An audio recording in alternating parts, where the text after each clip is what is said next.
Bueno, buenas tardes. Hoy nos abocamos al tema de Halloween como 31 de octubre que se festeja en todo el mundo. Eh, ¿De dónde proviene este tipo de festividad o este tipo de- de costumbre, digamos, que estamos haciendo hace años acá en Argentina?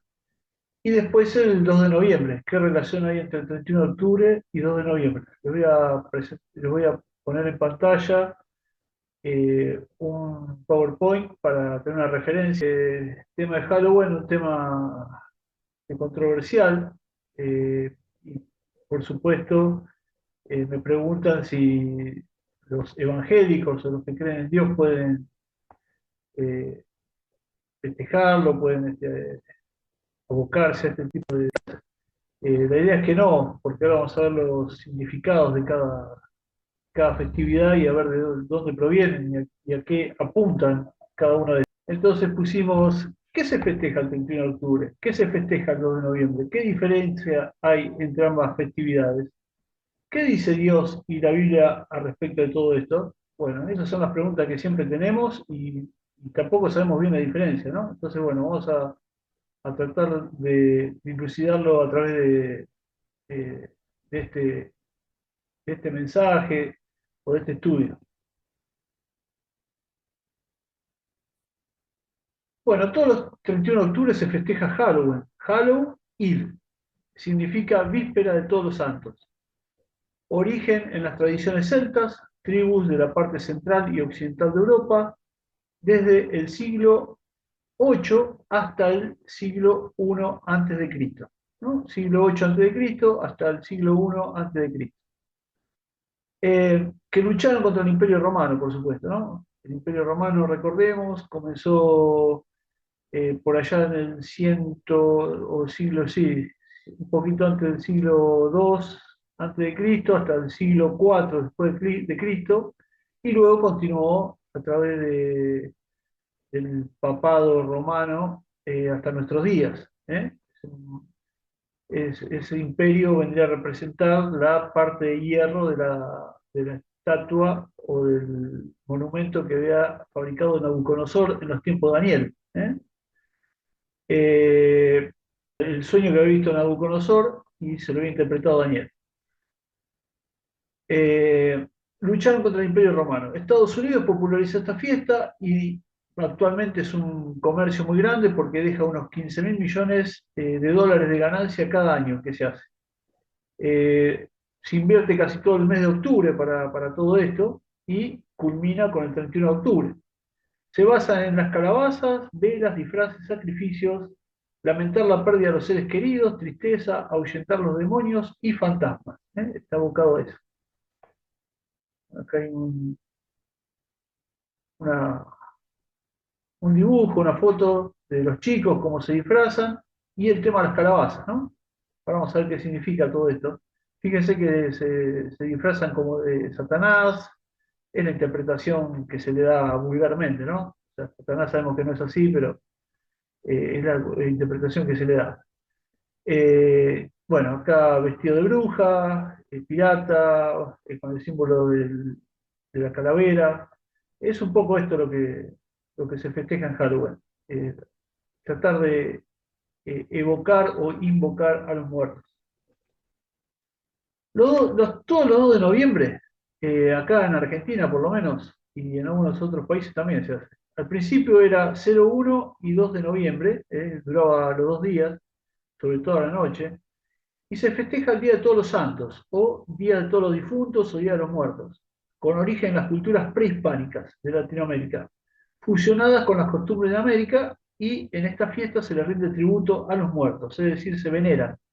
Se trata de establecer contacto con los muertos, se instituyó oficialmente en el año 998 después de Cristo, ¿eh? Casi 1000 después de Cristo, por el monje benedictino San Odilon de Francia y fue adoptado oficialmente por Roma en el siglo XVI. Antiguamente se extendía toda la última semana de octubre hasta los primeros días de noviembre. Los símbolos son altares, calaveras, banquetes, alegría, ofrendas. Bueno, hay muchos lugares, sé que en México y en otros países se juntan a comer las comidas preferidas que tenían los muertos que evocamos o recordamos, y, y bueno, se juntan a comer, ¿no? Ya con un clima festivo, ¿eh? Esa es un poco la idea. Bueno, a ver. Las diferencias entre el 31 de octubre y 2 de noviembre son que el 31 de octubre mayormente está apuntado a la tristeza, y se esquivan a los muertos, se tratan de evitar a los muertos. Y el 2 de noviembre hay cierta alegría y se trata de tener contacto con los muertos. Esa es un poco la gran diferencia que hay entre uno y otro. En la Biblia tenemos algunos casos sobre estos temas.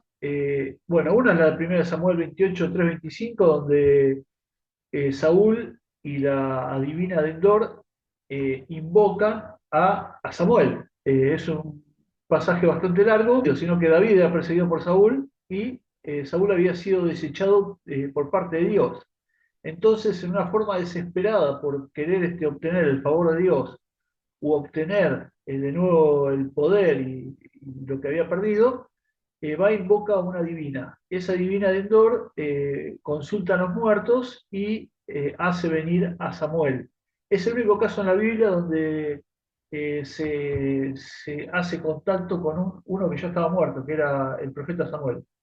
Es un caso muy particular en la Biblia. Esto no significa que podamos tener contacto con los muertos ni podamos invocar a los muertos, porque después Samuel le contesta, ¿no? Dice, ¿para qué me molestas? A ver, leámoslo así someramente, por lo menos el final, primero de Samuel 21. Entonces Samuel dijo, 28:16, ¿no? ¿Y para qué me preguntas a mí si Jehová se ha apartado de ti y es tu enemigo? Jehová te ha hecho como dijo por medio de mí, pues Jehová ha quitado el reino de tu mano y lo ha dado a tu compañero David. Como tú no obedeciste a la voz de Jehová, ni cumpliste el ardor de su ira contra Amalek, por eso Jehová te ha hecho esto hoy. Y Jehová entregará a Israel también contigo en manos de los filisteos, y mañana estaréis conmigo tú y tus hijos. O sea que al otro día iban a morir, iban a estar juntamente con Samuel. Eh, claro, uno dice, ¿dónde estaba Samuel? ¿Y dónde iba a ir Saúl y sus hijos?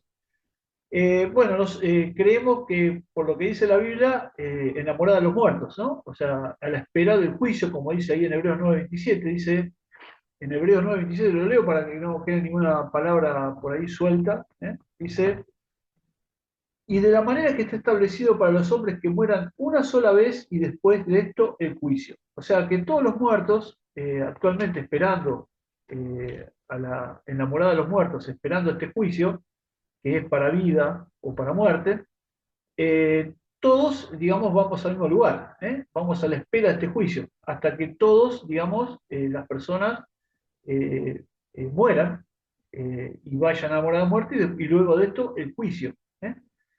¿Eh? O sea que actualmente no hay un lugar, no hay un paraíso, no hay tampoco un infierno donde las personas van, sino que van a la morada de los muertos.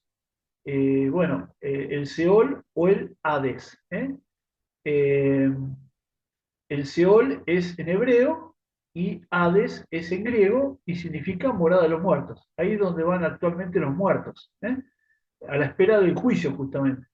En el caso de los que mueren en el Señor, van al juicio, a la vida eterna, ¿no? Al, digamos, al juicio de parte de Jesucristo, para vida eterna, o sea, eso es para vida. Y luego está el gran trono blanco, es el juicio del gran trono blanco, que es para muerte. Esos aquellos que no han muerto o no han creído en el Señor. Pero los que van para vida, van al juicio ante el Señor. Ese juicio es para vida, ese juicio es para vida eterna. Ahí dice la palabra del Señor que nos va a dar el galardón, nos va a dar el premio al supremo llamamiento a cada uno según sean sus obras. No, esto no significa que sea por obra, sino que significa que de acuerdo a como hayamos hecho nuestra vida en el Señor, de acuerdo a la obediencia al Señor, tendremos nuestro premio. Pero siempre este juicio es para vida eterna. ¿Se entiende? Bueno, no quiero entrar en todo eso, pero acá lo explico porque le dice, mañana estarás conmigo, le dice Samuel a Saúl y a los hijos de Saúl. Y Jehová entregará también al ejército de Israel en manos de los filisteos. Entonces Saúl cayó en tierra con cuán grande era y tuvo gran temor por las palabras de Samuel y estaba sin fuerzas porque en todo aquel día, aquella noche no había comido pan. Entonces la mujer vino a Saúl y viéndole turbado en gran manera le dijo, he aquí que tu sierva ha obedecido a tu voz, a la voz de Saúl, y he arriesgado mi vida y he oído las palabras que tú me has dicho. Te ruego pues que tú también oigas la voz de tu sierva, pondré yo delante de ti un bocado de pan para que comas, a fin de que cobres fuerzas y sigas tu camino. Y él rehusó diciendo, no comeré, pero porfiaron con él sus siervos juntamente con la mujer, y él desobedeció, se levantó pues del suelo y se sentó sobre una cama.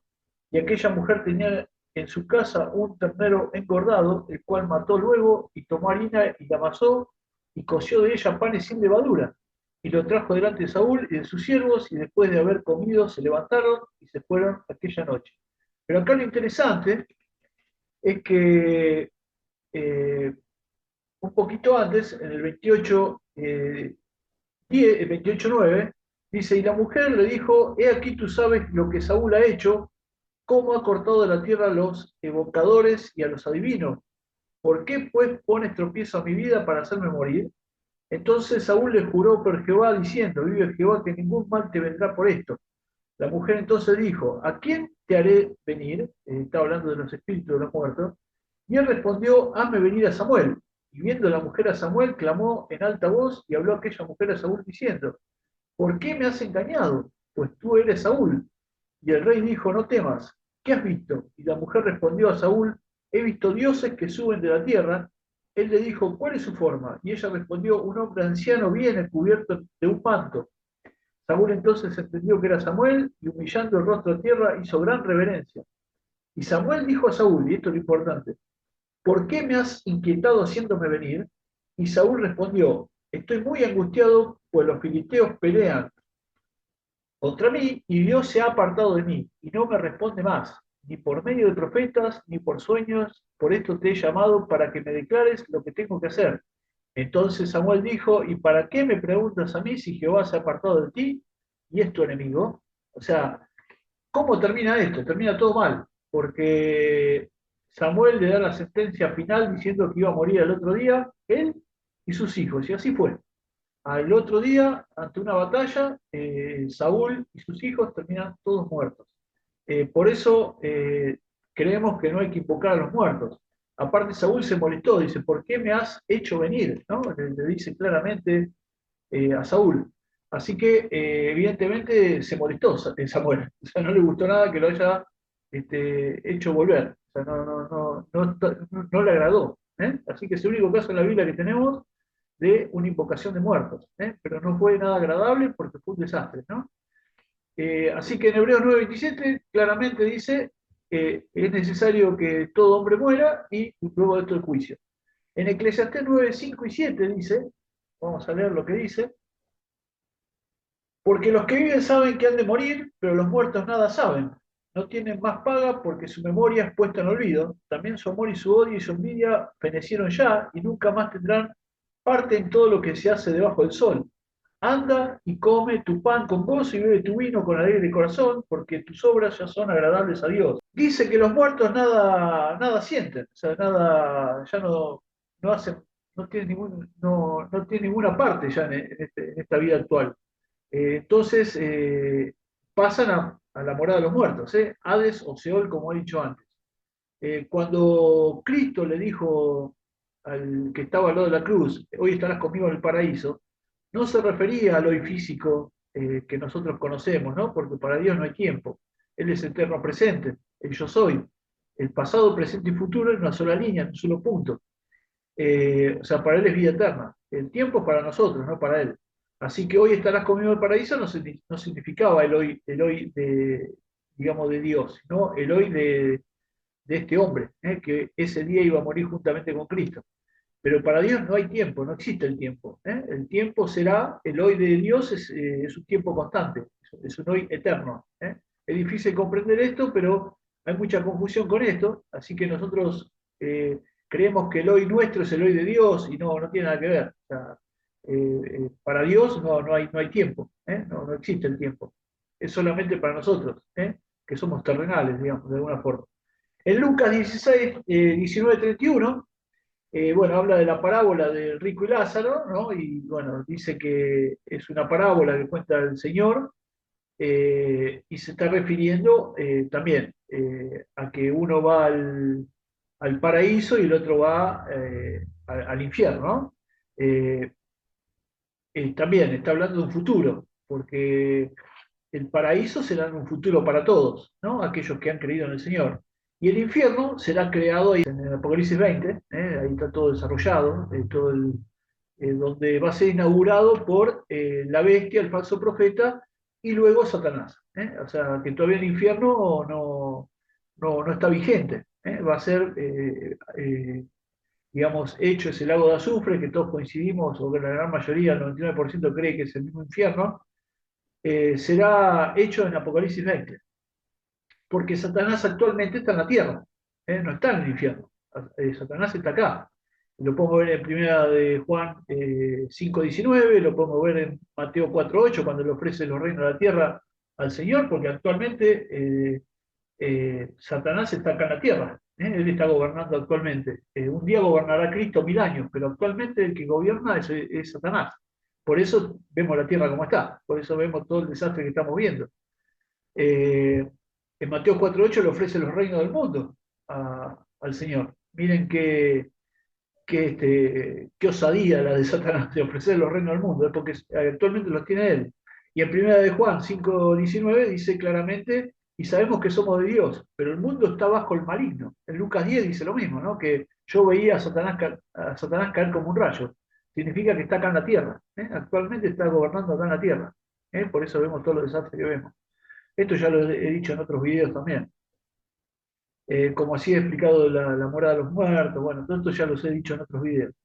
Pero entonces, eh, volviendo al tema de Halloween, el único caso donde se invoca a un espíritu fue Samuel, y fue un desastre, fue un desastre.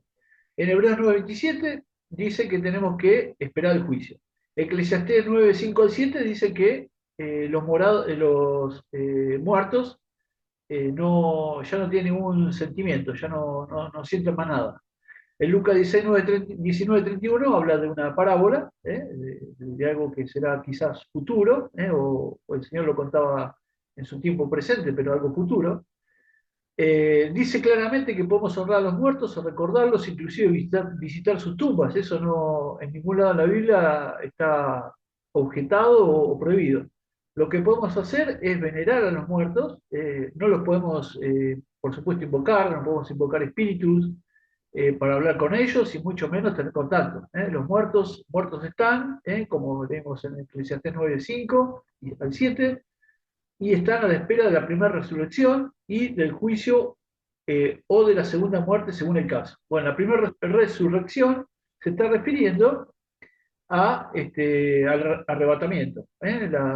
Se va a llevar a los vivos, a los muertos primeramente, la primera resurrección que dice ahí también en Apocalipsis 20, y son los bienaventurados, porque ahí dice en Apocalipsis 20 que es lo mejor que le puede ocurrir a una persona, irse con el Señor directamente. Los que estamos vivos ni siquiera vamos a ver muerte, porque si viene el Señor nos viene a buscar y ya ni siquiera vamos a pasar por la muerte, vamos directamente al juicio. El tribunal de Cristo. El tribunal de Cristo es bueno, el que vamos a pasar ahora en la primera resurrección, y el gran trono blanco, el juicio del gran trono blanco, es la segunda muerte. Ese Antes está el juicio de las naciones y después está el juicio entre el gran trono blanco. El, digamos, uno está encadenado con el otro. El juicio entre el gran trono blanco es para muerte eterna. O sea, eso ya es la muerte segunda, es la muerte espiritual para siempre. La muerte física y luego la muerte espiritual para siempre, según sea el caso. Por eso, los que están en la primera resurrección, gloria a Dios, porque se van con el Señor al tribunal de Cristo y van a recibir su galardón de acuerdo a la obediencia al Señor.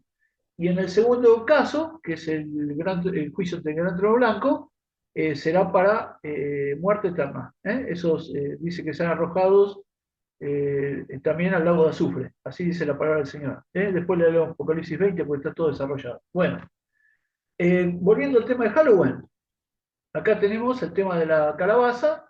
Vamos a ver.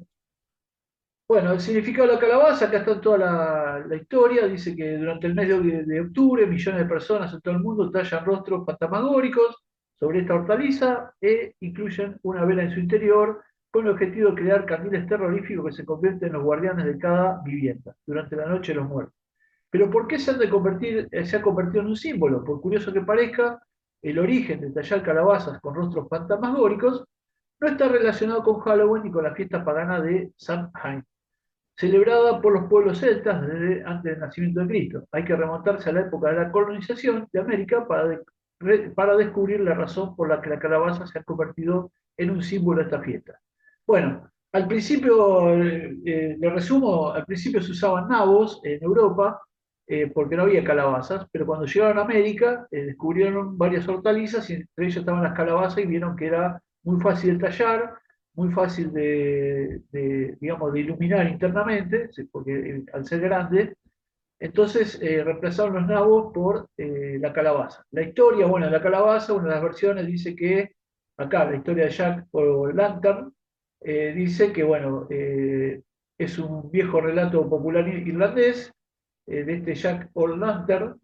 Este mito narra la historia de un astuto granjero conocido como Jack, hombre que usó una cruz para atrapar al diablo e impedir que éste se llevara su alma. Explica que el granjero engañó al diablo cuando éste quería arrebatarle su alma, haciéndole subir a un manzano y poniendo las cruces alrededor para que el marino no pudiera bajar. Dado que el diablo quedó atrapado en lo alto del árbol, Jack le aseguró que no le permitiría bajar hasta que éste le prometiera que nunca llevaría su alma, consiguiendo así la inmortalidad de la misma. Bueno, otra versión dice que abre una bolsa y cae dentro de la bolsa, ¿no? Una vez que el diablo se convierte en moneda, y el diablo queda atrapado, ¿no? Eso es otra versión. Dice, tras preguntarse cómo podría ver hacia dónde se dirigía Jack, puesto que no tenía luz alguna, el diablo arrojó una brasa que nunca dejaría de arder. Después de recibir la brasa, Jack la insertó en uno de sus nabos, su comida favorita, y comenzó a vagarse un rumbo por el mundo con el objetivo de encontrar un lugar donde descansar. Desde entonces Jack fue renombrado como Jack of the Lantern o Jack o Lantern. Y ya para finalizar, es lo que le conté, cuando llegan a América descubren, en lugar de los nabos usaban las calabazas, y bueno, y como vieron que la producción de calabazas era abundante, y crecían las primeras semanas de otoño, decidieron sustituir los nabos de esta hortaliza para ahuyentar al diablo y guiar las almas de quienes ya no están. Desde entonces se han convertido en un símbolo de lo que hoy se conoce como Halloween. Bueno, dejo de compartir y cerrando el tema, les quería decir que nosotros como cristianos, como evangélicos, si bien podemos visitar las tumbas, podemos de alguna forma venerar a nuestros seres queridos, lo que no podemos es adorarlos, no podemos inclinarnos entre ellos, no podemos bueno, hacer invocarlos, y menos hablar con los muertos, porque sabemos que son espíritus. Digamos, los muertos, muertos están, como leemos en Eclesiastés. Los muertos no están acá. El único caso que se invocó un muerto fue el de Samuel y fue un desastre. Entonces, lo mejor es no invocar a los muertos, lo mejor es no molestarlos, de alguna forma, como vieron que se molestó Samuel cuando fue invocado por Saúl, o la divina de Endor. Entonces, no meternos con los muertos, eso es lo que no tenemos que hacer, porque eso no agrada a Dios, no está en la Biblia. Que Dios nos ayude con eso, porque podemos hacer un desastre en nuestra vida y en las personas que nos rodean. Entonces podemos invocar espíritus que por ahí no son deseados, y bueno, cuántos casos hay de gente que ha invocado muertos y terminó endemoniado, terminó con problemas serios espirituales. Entonces esas cosas tenemos que tratar de evitarlas. Sí, podemos visitar las tumbas, podemos hacer todo eso. Lo que no podemos es invocarlos ni hacer como en algunos países que inclusive los sacan de las tumbas para comer con ellos, o bueno, hacer cosas como esas, porque eso es algo terrible, pues nos puede perjudicar espiritualmente y muy seriamente, no solo ahora, sino para la eternidad. Así que Halloween, tómelo con mucha calma, traten de no involucrarse en cosas extrañas, ni aunque sea jugando, ni aunque sea haciendo como si fuera todo un juego, porque no es ningún juego, para Dios no es ningún juego, para Satanás menos, para los demonios menos, y bueno, y los muertos actualmente están en la morada de los muertos, ¿eh? En el lugar donde están a la espera del juicio del Señor, sea para vida o sea para muerte. Así que eso es el lugar donde están ellos, y no los debemos molestar para nada, ¿eh? Los vivos tienen que estar con los vivos y los muertos tienen que estar en el lugar que corresponde. Que Dios los bendiga grandemente. Espero que esto haya sido clarificatorio y que sea de ayuda para que otros lo puedan escuchar. Que Dios les bendiga grandemente.